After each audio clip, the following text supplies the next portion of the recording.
welcome back. We're going to jump right on into game number 2 between Strelok, our green Terran here, in the 7 o'clock position, representing FXOStrelok against his opponent in the 1 o'clock position, DIMAGA, our red Zerg, representing mTw.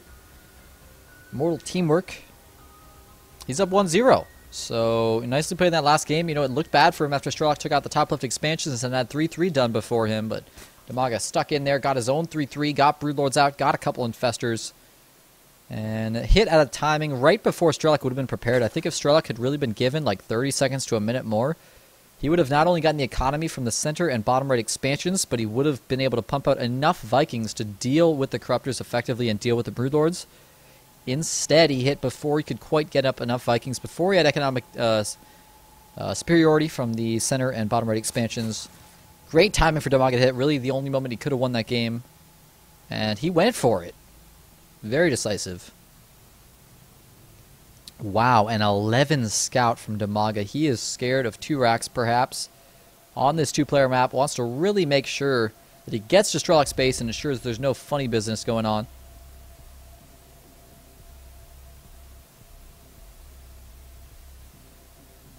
Overlord looks... Whoa.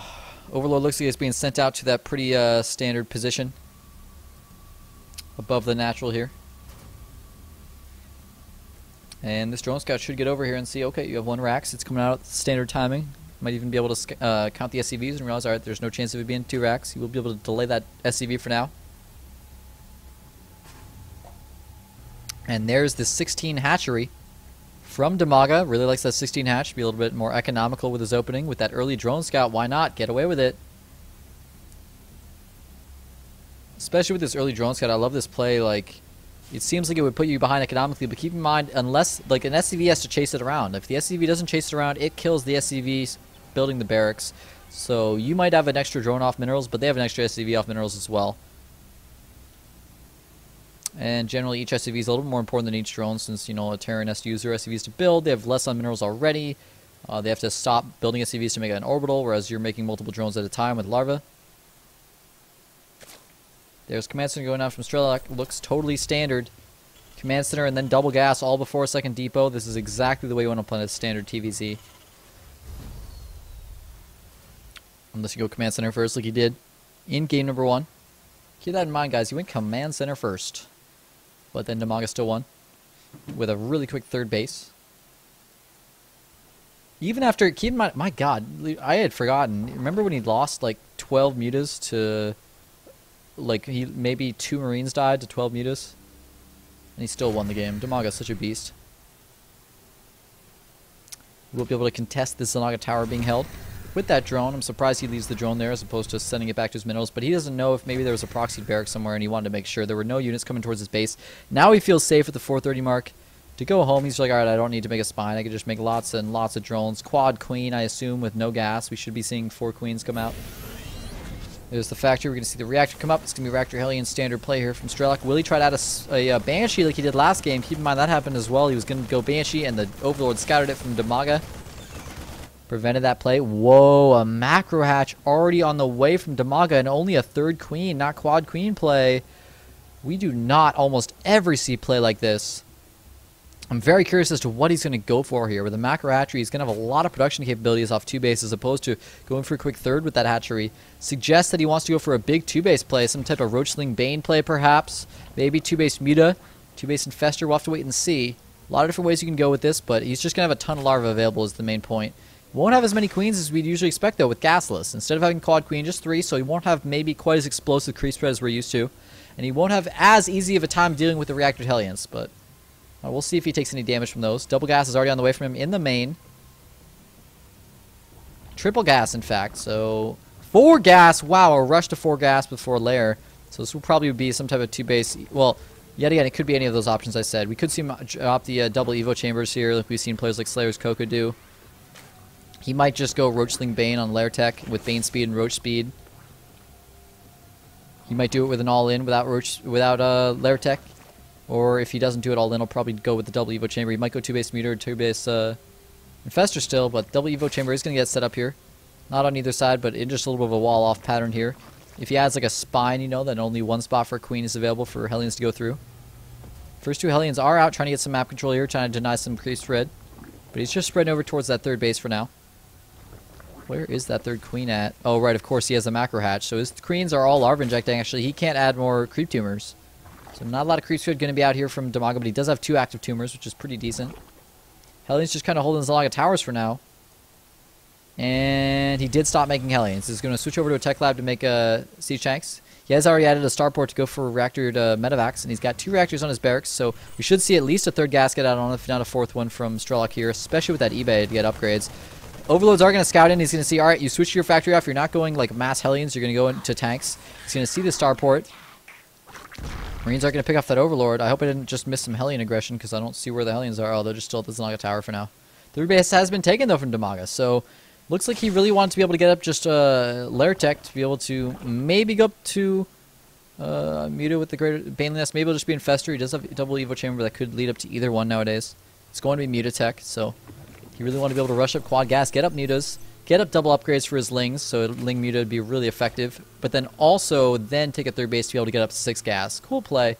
I like this build from DIMAGA. It's not something like we usually see, but it really does kind of just progress nicely. Meanwhile, Strelok, of course, should be able to maybe hit a timing with tanks before Mutas are out. Actually, no, he's still making Hellions, and he's getting Blue Flame. He's not going for siege tanks.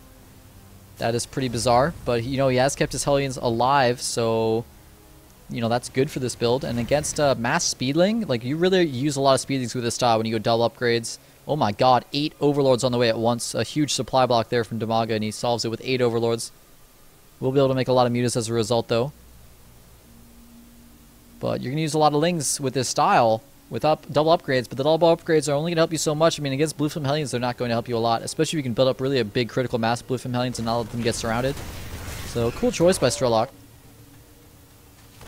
I'm really curious if he's going to be prepared for these Mutas popping out, though. We are going to be up to 6 gas for DIMAGA. And it looks like this is going to be the time for Strelok to apply some pressure. It is going to be right before Mutas are coming out, but they might pop out in time to help with the engagement, so this might just be a little bit too late. They'll come over there and start to attack, and then the Lings and Mutas will start to engage right before the hatchery is done, so, or before it's dead. So Strelok may have missed his timing window here. We'll see. He doesn't have Combat Shield or +1 yet, although he does have Stim. So they are going to be quite susceptible to Lings and Mutas, and he sees the hatchery. He's going to go for it. Mutas are going to pop out in time. He should be able to send all of his Lings over here and engage. Unfortunately, these ones are pretty far away. But if he just engages right now, he should be able to save this hatchery. He's only got a couple Banelings. He's going for it, though. He's not. His Lings are too far away, and he's just sitting there. He really could have saved that hatchery, but he's going to go in with his Mutas now. He's got the Broodlings. Whoa, don't go in with your Mutas alone, man. Go in with the Lings and the Mutas. Why are the Lings AFK in the middle of the map? He must have forgotten about them. Oh my god, this could be GG. You can't lose that many Mutas when you're going for this build. You just can't, like, sacrifice that much gas this early on. Now the Terran doesn't even have to put up turrets. He doesn't have to be worried at all. He's target firing down the Evo chamber, but unfortunately 1-1 was actually already done. Oh my god, he's going to get every single Mutalisk. DIMAGA in so much trouble right now. Just a couple Marines sitting here. And no, he didn't forget about the Lings. He just moved them again. I don't know why he wouldn't use them to defend or at least counterattack. Don't just like sit in the middle of the map. It does nothing for you, and that's why. 17 Banes on the way. He knows how far behind he is, so he's going to go all in. Going to completely forgo that Spire Tech. And just try to bust his opponent with Lings and Banes because he knows he went Blue Flame Hellion and won't have siege tanks. One tank is out, but siege mode very far from completion. Only one bunker, very low marine count. This could actually be extremely effective. DIMAGA might just take the game with this. I really doubt Strelok can hold this. I'm pretty certain he is going to take the game. Actually, wow. Strelok very underprepared for this counterattack. He's going to lose a vast amount of his economy to these Banelings going into the SCVs. They're going to go right up into that reactor. No, they're going to blow up on some SCVs, but they could just go into this reactor, blow up both supply depots and the reactor at the same time. There they go. And now Strelok really has no response to this. Baneling's pretty good, eh? I can't believe Strelok must be wondering right now, like, how was he that far ahead that he took out the third base with only a couple Marines to took out every single Mutalisk for almost for free with an unbelievable cost efficiency. Like, Units Lost Tab still showing more cost efficiency from Strelok even after losing this many SCVs, his supply depots. Even after losing everything here, he was still up on cost efficiency. So it's like, I don't know what happened, man. I wish I could, like, you know, have the time to go back in that replay and look, like, did he, like, fall behind on his macro? Was he forgetting to keep up his Marine production during all that Marine micro or something? Because he's still, like, generally what happens is when we see players, you know, top Korean Terrans like Gumiho or Taeja, when they go for that type of aggression, they go for the aggression, and then when you go back and move the camera back to their base, when there's a counterattack coming, they have, like, those 2 siege tanks, but they also have, like, 20 to 30 Marines there that they've been macroing up. And he only had, like, 4 Marines. after that entire big engagement. He wasn't like he was reinforcing his push at the front. He should have had full macro coming in for more Marines. So I don't know if he slipped on his macro. What happened there exactly? He did have a third command center he was trying to take, so maybe it was just a little bit too much greed. I'm not sure. Siege mode, unfortunately, not done in time. And DIMAGA busted him out and took him out 2-0, man, making it look easy there after taking such heavy losses, losing all his mutas, losing his third base, still able to just go bust him with banelings and win with 1-1. Good play, man. He's moving on. We're going to go into our next match of the evening. The last match we're going to cast tonight, as we're just doing the round of 8 tonight. It's going to be White Raw against Dignitas Killer. Don't go anywhere, guys. We'll be back with that after this quick commercial break.